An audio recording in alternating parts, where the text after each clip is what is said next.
Hi, my name is Katie Schneider, and I have taught special education for the secondary level for the past 6 years. The title of my paper is Age-Based Changes in Motivation and the Relationship Between Adolescents' Motivation to Learn and Academic Achievement.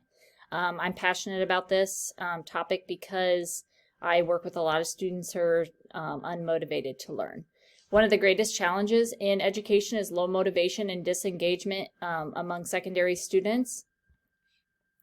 There are a lot of impacts from low motivation, including academic achievement is lower, increased student dropout rates, behavior issues in the classroom are also increased, and deficits in emotional connections between students and between students and their teachers and between students and their parents as well.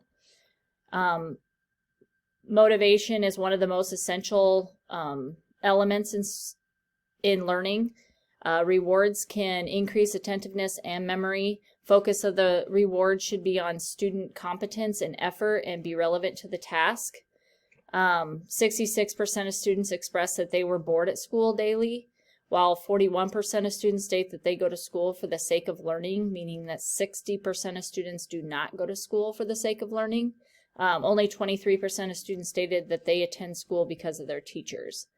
Many researchers have studied the relationship between academic achievement and motivation, but only a few studies have focused on changes in motivation for adolescents and also external reward systems to improve student learning in middle school and high school. The purpose of this paper is to investigate changes in academic motivation from elementary to secondary years and to investigate the relationship between adolescent motivation and academic achievement. I have 5 research questions that I will be addressing in my results section. I conducted a review study for this particular topic. I was going to do a quantitative study, but due to COVID, the best way to collect information on this topic was by gathering articles and reviewing them and finding common themes. 24 articles were selected to be used. I used keywords in articles within the past 10 years, and all the articles focused on student motivation, academic performance, and changes in motivation, and all the participants were within grades 4 through 12, and all the articles were peer-reviewed. For the data analysis process, I created a table to organize my information by categories. Purpose, codes, themes, types of research, sample size, and findings were the categories I used. The themes helped answer each of the research questions. On this table, you can see I have 5 themes with a couple sub-themes, and these will be addressed within the results section. You can also see the number of articles used or that supported each theme. This is a visual to kind of show the green line is your percentage of articles that focused on that theme. So the most articles focused on emotional connections to promote motivation and increase student performance. And the least amount of articles was this one here with strategies used to engage students and motivate them to learn. I used various types of studies, qualitative, quantitative, mixed methods, literature review, and a paper. And you can see here the percentage of each study used.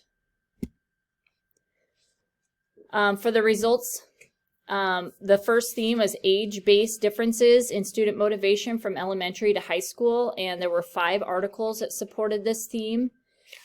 Weissman conducted a qualitative study to evaluate the different ways students are motivated to determine if the most effective ways are being incorporated in the classroom.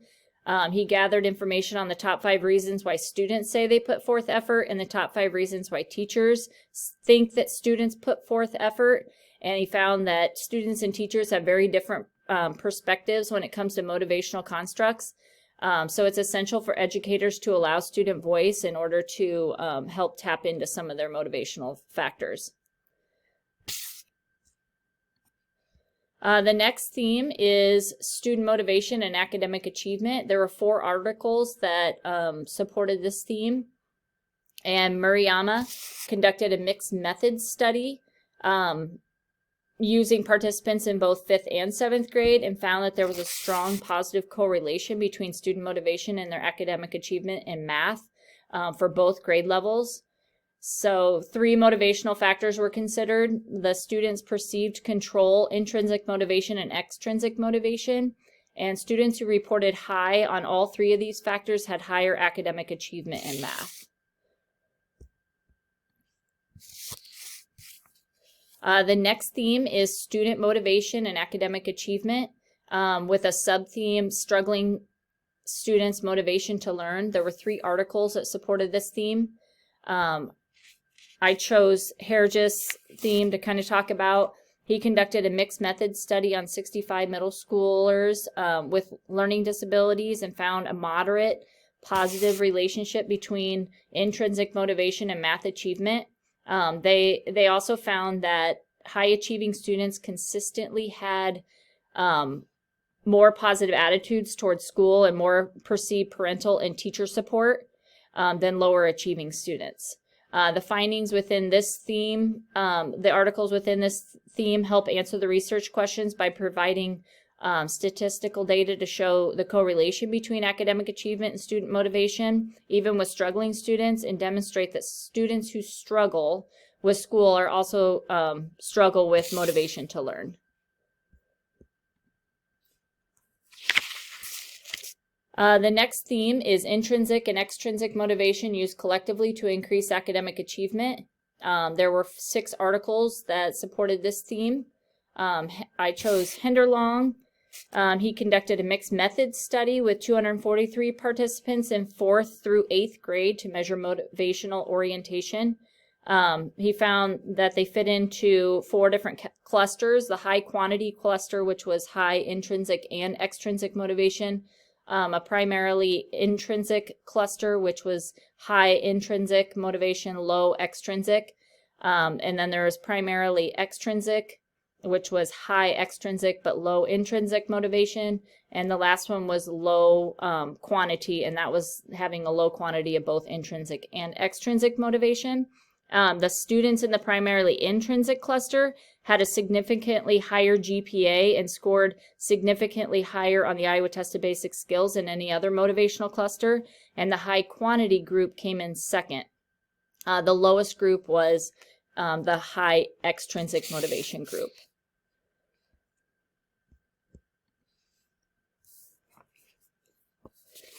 The next theme is strategies used to engage students and motivate them to learn, with the sub-theme extrinsic rewards and token economy reward system. There were 3 articles that supported this theme.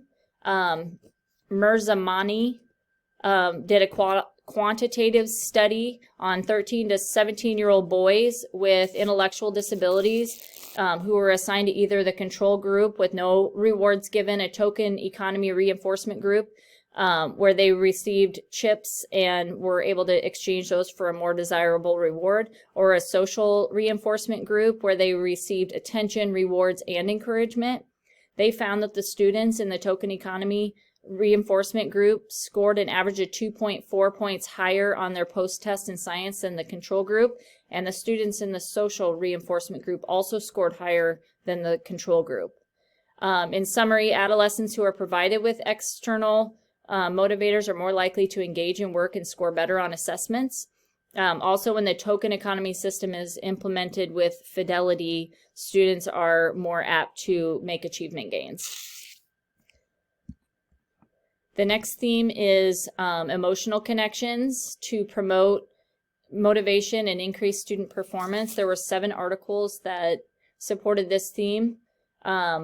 Wilkie and Sullivan did a qualitative study to determine what Australian middle schoolers' wishes were for their mathematical learning and how their wishes might affect their or connect to their motivational factors.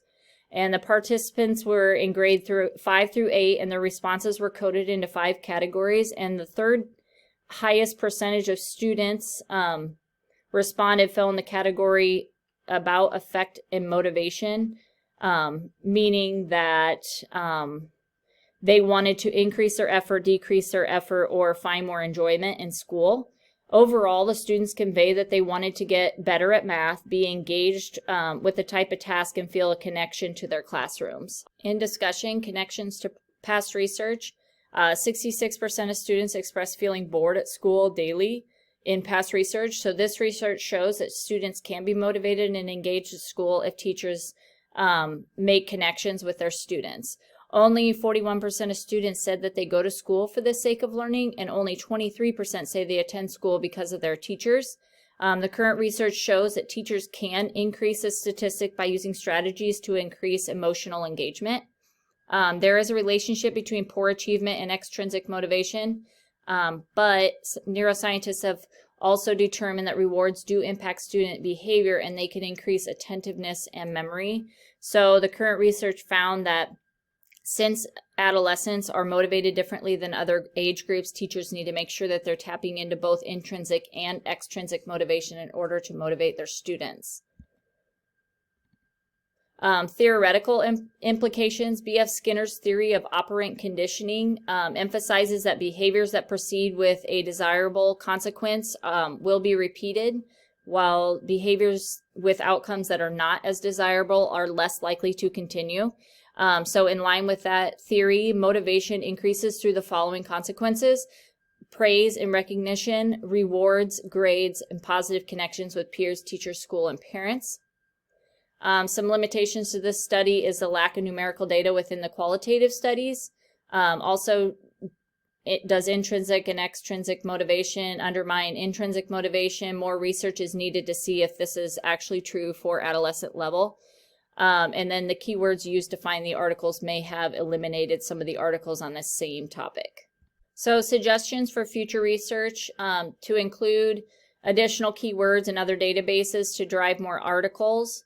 Also, lack of prior research on this topic, so maybe more research. Future research to include the study of what types of school, teacher, and parent connections results in the greatest achievement gains. And then also to conduct a study to see if extrinsic rewards actually undermine intrinsic motivation. Implications. Increases in motivation should be the main focus of educators, and they need to focus on mastery goals versus performance goals. Students should also have a voice or a choice within the instructional practices. There are differences between how students and teachers believe students are motivated. Connect the reward to the academic task is another thing that's important. So implications for teachers and parents. So adolescents, including struggling learners, prefer external motivators, so they need to make sure that they're including those within their lessons. Also, teachers and parents should, extrinsic rewards can enhance the connection between intrinsic motivation and academic success. So they should incorporate both intrinsic and extrinsic motivation, because this increases both the quality and the quantity of student work. And finally, building connections, build connections, peer-to-peer connections, surround with friends who value academic success, because that helps that peer also value their academic success. Teacher-to-student connections are also very important, learned from this study.